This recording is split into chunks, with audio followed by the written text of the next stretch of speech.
పూరా local. Welcome to పూరా local.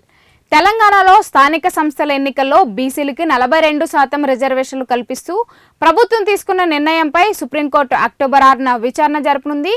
ఈ నిర్ణయాన్ని సవాలు చేస్తూ వంగ గోపాల్ రెడ్డి దాఖలు చేసిన పిటిషన్లో 42% బీసీ రిజర్వేషన్లతో కలిపి మొత్తం రిజర్వేషన్లు 67% చేరుతున్నాయని, ఇది సుప్రీంకోర్టు నిర్ణయించిన 50% పరిమితిని మించిందని పేర్కొన్నారు.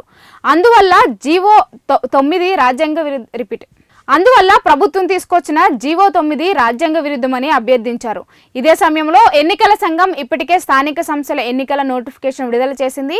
ఇక బీసీ రిజర్వేషన్ల పెంపుపై మాధవరెడ్డి తదితరులు వేసిన పిటిషన్లు రాష్ట్ర హైకోర్టు అక్టోబర్ 8న విచారించనుంది. దీంతో హైకోర్టు సుప్రీంకోర్టు తీర్పులపై రాజకీయ వర్గాల్లో ఉత్కంఠ నెలకొంది. ఇవి ఇప్పటి వరకు ఉన్న అప్డేట్స్. మరిన్ని అప్డేట్స్ కోసం చూస్తూనే ఉండండి పూరా లోకల్.